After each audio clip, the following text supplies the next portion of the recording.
So we proceed with the second keynote session, which is by Dr. Amarnath Chatterjee. He is General Manager Analytical Biotech R&D at Wockhardt Research Center, Aurangabad. He was the General Manager and Head of Analytical Development at Stelis Biopharma, Bangalore, prior to his association with Wockhardt. He is a biophysicist and is involved in the generation and analysis of physicochemical data under the purview of CMC data on antidiabetics and allied pharma molecules, using an array of spectrometric and spectroscopic methods for both process development as well as regulatory submissions. Today he will talk on the identification and characterization of CQA in biologics, biophysics to the rescue. Over to you, sir. Thank you. Thank you all. I have to start by thanking Ratnesh and Prajakta for again putting a fantastic event here. And I'm sure all of you will have very good understanding of what we are talking about in terms of biologics development, essentially. And I have to thank Venkat also for switching time with me. Unfortunately, I have to run a bit early. After both of you talk, I don't have to speak it. So I'm sure you will have your say here. I have to thank thanking Naren and Dhananjay for putting the platform, for this event in a very vibrant note. And already Jyoti has very nicely elaborated on what you mean by quality attributes, why they are critical, for ensuring that your product is essentially going to deliver what it is intended to, that is the efficacy, and then it is safe for the patients. What I will dwell in my talk here over the next probably 20-25 minutes is how do you actually identify a CQA? How do you characterize it, and why characterizing a CQA is important? As Jyoti very nicely has put it that you have to ensure that none of your critical quality attributes eventually lead to having the product immunogenic. And that's the whole crux of whatever we talk about. This is just what I will talk through, basically what essentially CQA is, which already Jyoti has talked about that what it is. It is essentially all the attributes that you talk about for a product, including what I would like you to understand here is that when you talk about a CQA, which is essentially a quality attribute which is critical to ensuring that your product is what it is intended to be, they can be divided into two broad regimes. One is a physicochemical aspect and one is the biological aspect. The biological aspects are essentially taken care by ensuring that your functionalities are intact, as well as you have to ensure that your product does not have a bioburden. The endotoxin are clear, your sterility checks are in place. Then comes the physicochemical attributes, which are again important and most important because that's what drives your product. The structure is the function, right? I mean, we heard already that the structure function paradigm is what defines your product. Okay. Now, coming to what we mean by CQA. The CQA is essentially what is driving to ensure that your critical material and process parameters are assessed well. And how will you assess it? You will assess by monitoring your CQAs. And why the monitoring of CQAs is important? Because it will eventually lead to a clinical effect. Right? Therapeutic biologics, I think everyone has explained it thoroughly already. When we talk of therapeutic biologics, essentially when you compare it with chemistry, you have these aspects, and especially one thing that you need to take note is this synergistic nonlinear kinetics. Because in case of synthetic molecules, you have a first order kinetics going on. But in case of biologics, it is not linear. So you have more complexities to deal with, which Jyoti already mentioned, how you essentially look in depth in this one, right? Now coming to the steps in CQA identification, how do you identify or start from identifying a CQA? The first and foremost thing is your target product profile. What is the quality of your target product profile that you are looking at? When we talk about a biosimilar, you already have a product profile which you want to match. When you are talking about a novel, the product profile is essentially driven by its intended use. Okay, the difference is that in the case of novels, it is more of an idea.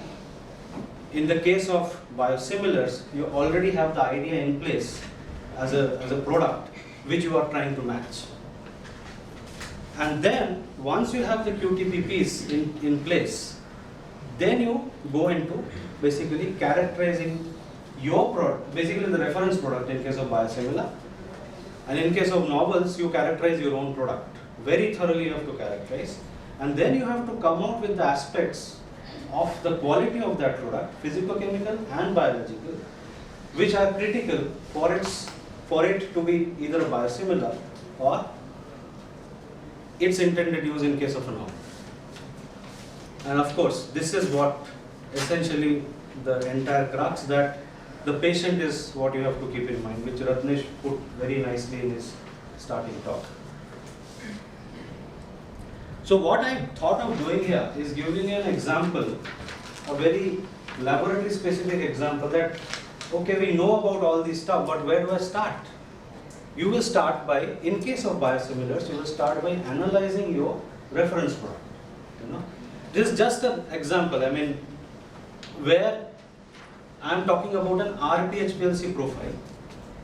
The RPHPLC, why I am talking about an RPHPLC profile? Because most of our, when you go to a quality control environment or setting, you do not have mass specs there. You know? What you will have is an HPLC there. And that is what you will look into, the profile there. In case of monoclonals, it will be the ion exchange profile that you will look into. You know? And that is where you start. First and foremost, you have to start with, okay, am I matching peak by peak with the product that I am interested in? For that, first thing is again, a good method. You have to develop a very good, robust method. That method you apply on your reference product and then see, where do I stand? This is just an example of 2 batches, but ideally, you know, in our marathon days, we have analyzed probably 30 or 40 reference products, right? And that's what you need to generate. You need to generate data on almost minimum of 15 to 20 reference product batches. And that, what will it give you? It will give you these numbers. And these are the numbers that you will first try to match when you are you are generating your process, or you are generating your process parameters. And just to make it very simple for you guys, I have just taken here 2 examples, 2 batches. One is an 11-month-old batch and one is a 44-month-old batch that is already expired. And I'm just trying to see that can I just looking at this on the right hand side, you are seeing the numbers are changing. So that directly gives you a hint, okay, so these are the peaks which are most likely degrading during the product's life, and these are the peaks which I need to ensure they are at that level when I have actually purified my product, because they are not going to change over time. So you have to match this. And now coming back to these numbers, putting it into a table, if you look at it, the percent impurity in the minimally aged RLD is around here, And if you have generated your first initial process has given you some DS, these are the numbers you are getting. Okay? This I am assuming that you have already done a bit of work on your process and have a good understanding of your product. And what you see here, okay, in my batches I already have these kind of managed, but definitely this is a strict no-no, because there is nothing in the innovator sample. That's what she was talking about. You cannot afford to have any other impurity in your product other than what is there in your innovator product. Quantities may differentiate. You might have a bit of a different quantity, but you cannot have a new peak. Having said that, there are specific examples where even the quantities matter. A particular amount of deamidation may give you that efficacy that the innovator is giving, which may not be there in your product. A particular amount of aggregated sample, a dimeric species may be needed for the product to have its actual efficacy. So this is a, as you go along your product development cycle, you get to know more and more that okay, where we should focus and where we can be a bit more unique. And all this is happening because if you remember Naren's talk, a big amount of money goes into the clinical trials. A very big amount of money. And why you cannot afford to have any other impurity other than your own, other than the one that is there in the innovator? Because if you have that impurity, you have to actually purify it. And ideally, you should prove it in the clinic that okay, I don't have a immunogenicity. So it's like a new product you are developing. Although you can always take support of literature, you can take support of in vitro bioassays, which are much cheaper than a clinical trial. But when you are going to the regulatory authority, they will have this in mind that okay, is your product safe? That's the first question. Efficacy is the second part. But is your product safe? And the moment you say that okay, my profile is exactly matching, this is just an rPHP profile, but as we go along and what Jyoti has already shown, your primary structure, your secondary structure, your higher order structure, your HCP, HCDNA contents, everything matters. Everything matters. And all of these have to be in the limits which will set the safety. Once you are off the safety part, that okay, I am all okay in those aspects, then comes the efficacy.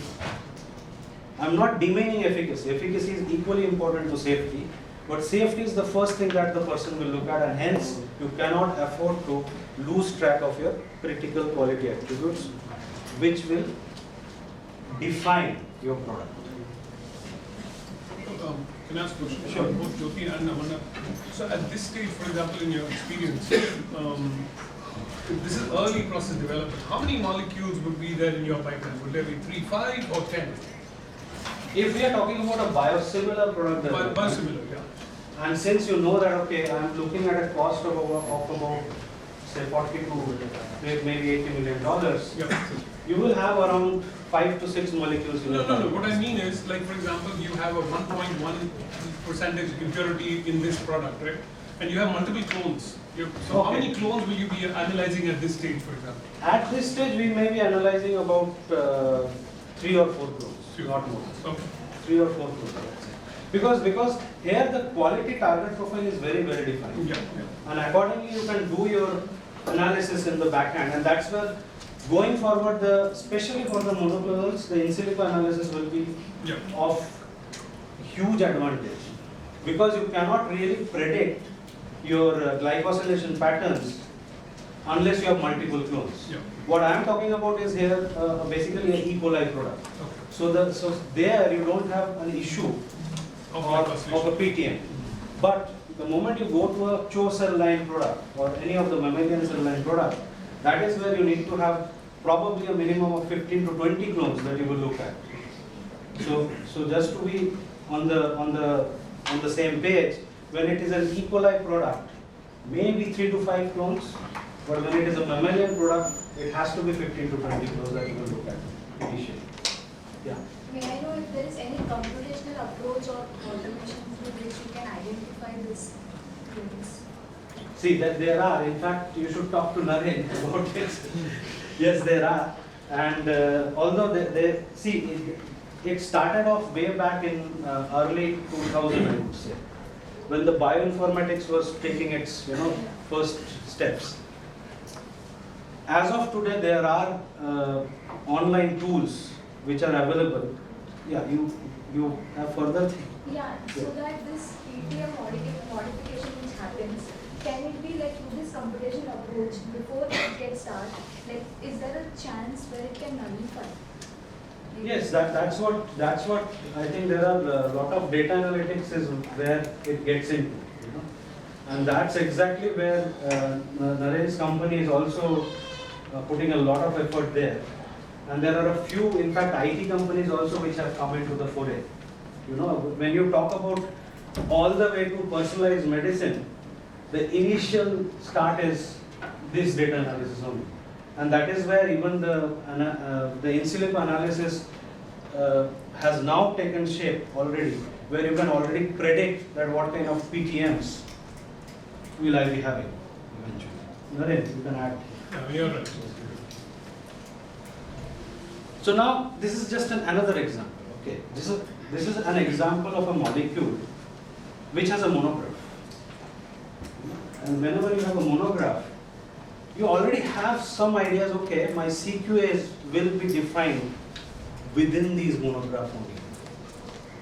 And again, having said that, you have to be careful that which are the CQAs that I would like to ensure that I am monitoring very well. And that's why I said you will have to look at the effect of a particular quality attribute eventually at the safety and efficacy.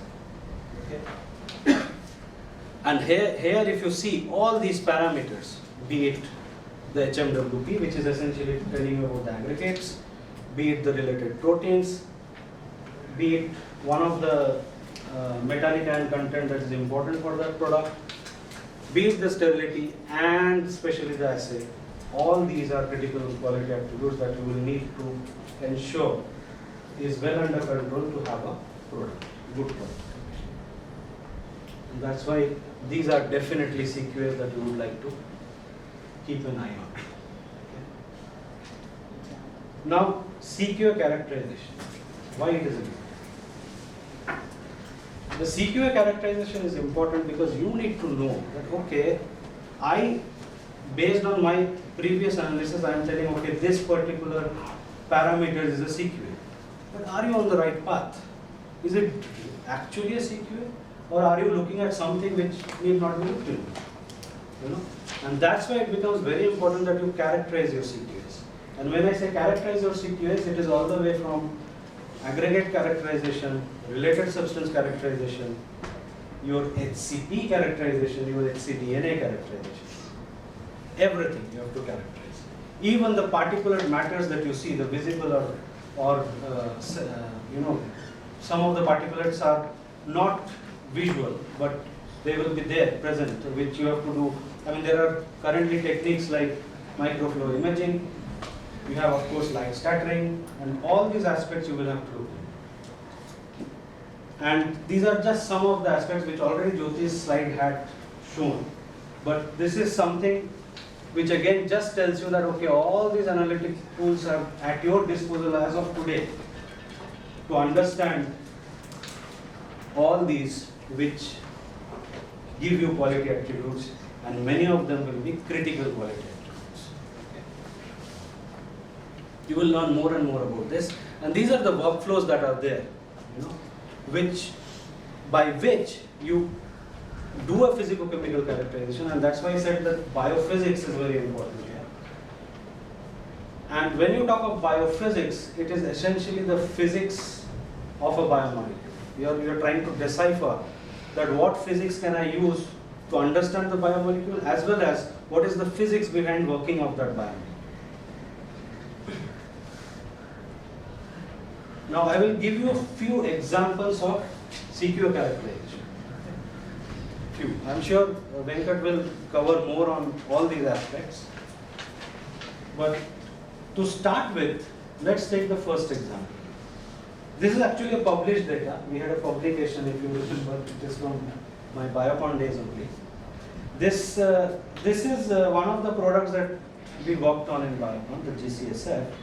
And why I am showing you this is essentially, if you look at the glucose digested fragments of a GCSF molecule, you have all these amino acids. You know, I think in the previous talk, the question was that how deep we should go. You will have to go to the MSMS level, the primary sequence level of your impurity as well. And if you look at it, I just want you to keep an eye out for this particular peptide. What it has got a glutamic acid, and then in the other, which is I think the P3 or P4, where you have a glutamine. And in both the cases, you know what they can generate? They can generate these two impurities. In case of aspartic acid as well as glutamic acid, you can lead to isoaspartic acid. In case of asparagine and glutamine, you can lead to deamidation. Again, it is via the succinimide intermediate. And in case of glutamine, which is on the N terminus of a sequence, you can lead to something called as a pyroglutamate. And all these are actually impurities present in a product. And be it an E. coli product, be it a mammalian product, basically E. coli or yeast or mammalian, you have all these impurities. The product is inherently amenable to forming these impurities. Because you have to understand that when you are talking about a biologic, you are essentially talking about a protein. And a protein is plastic. Why plastic? Because it can move.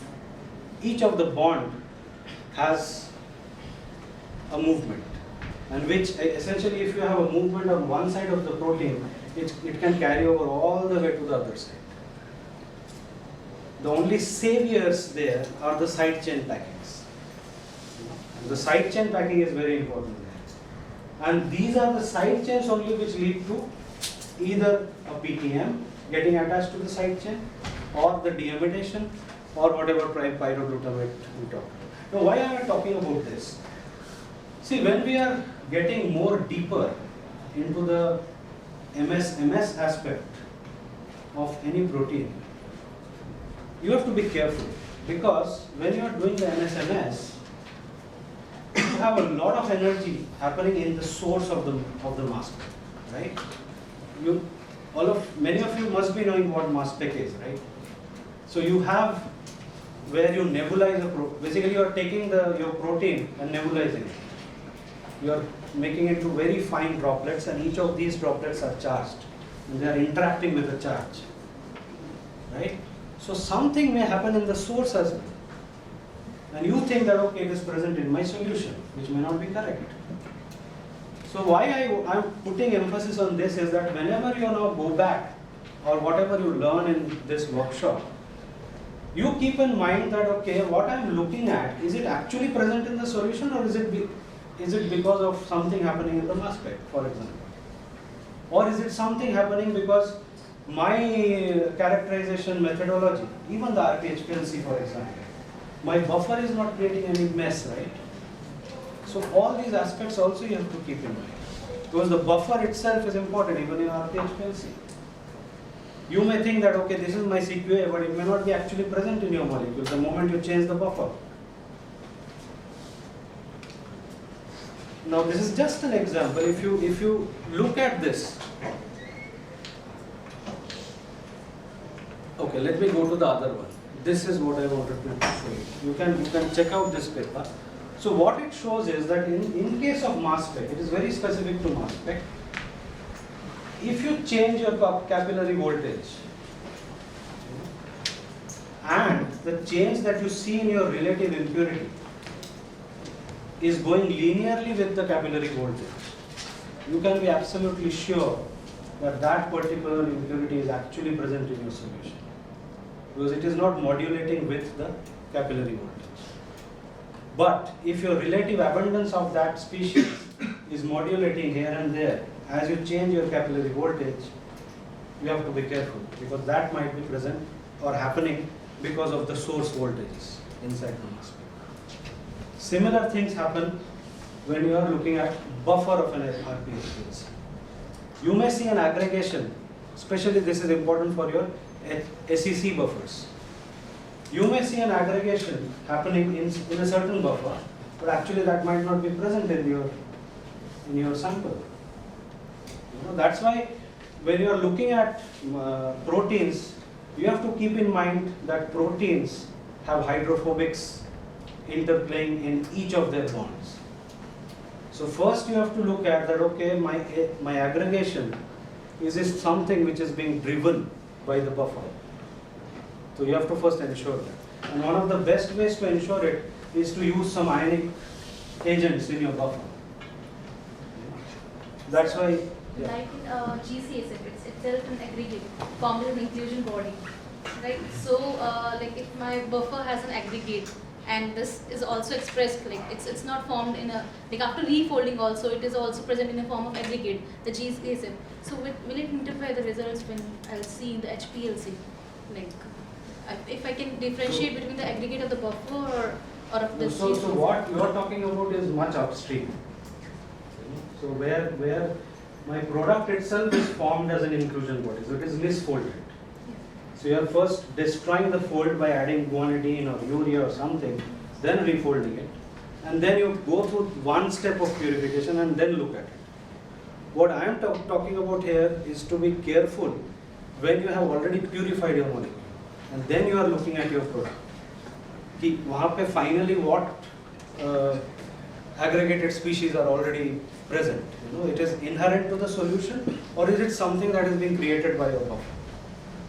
So definitely, if you have something already carried over from that misfolded regime to your purification, that will definitely have an impact. But because you have a purification step in between, that should be in such a way that it takes care of this. And somebody had asked about IPQC, and that's what exactly it is, right? The IPQC is essentially derived by that particular process step. What do I want from that process step? Do I want a deamidation to go off? Then my IPQC will only focus on deamidation. If I want that process step to focus on an aggregate to go off, then my IPQC methods should focus only on the aggregates. You know, so that's how you have to ensure that your buffers are giving you the right nature. And the best way to do it, as I told, that to break, you take your buffers which will break the hydrophobic interactions. Now this is something which I think very close to Jyoti and Naren because of the glycosylations and all, and monoclonals, right? So the glycans are something which are again very important, and they also form part of the CQA, especially for monoclonals. And this is something which I had actually presented in the Agilent talk, right, in glycan modules. I will just briefly go through it. When we are talking about glycans, we are actually talking about all these species.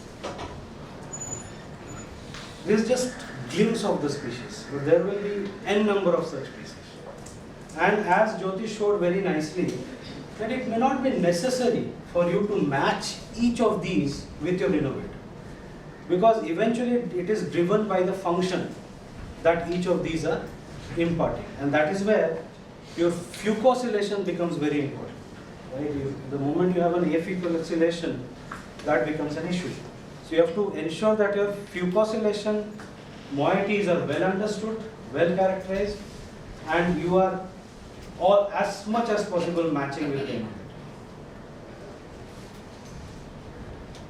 And this is just something which you can read up anytime in these days. Google Devta is there, right?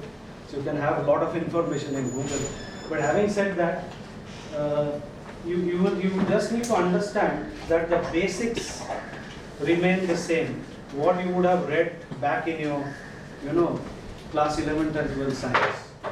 It is the same sugar, which is manipulating and forming either a 1,3 linkage or a 1,2 linkage and leading to all these glycan moieties. And the types of sugars are what? Either you will have a pentose or a hexose, right? Or you might have all these other neuronamic acids and all. But having said that, these are the basic moieties which can be easily understood based on a lot of these methods. Many of these you will learn in this workshop, I'm sure, that how are you looking at the glycans.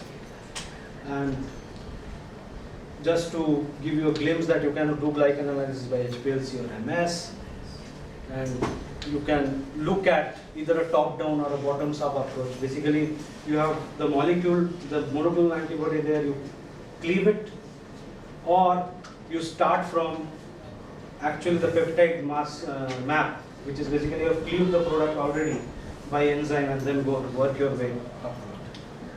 So, Yeah. some time constraint. Yeah, I will just finish it.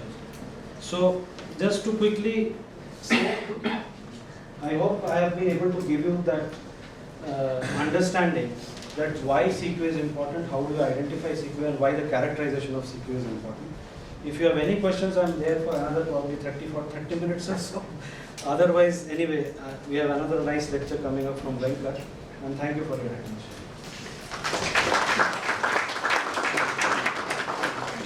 Thank you very much, sir. Now I request Prajakta ma'am to give a token of gratitude to Dr. Chatterjee.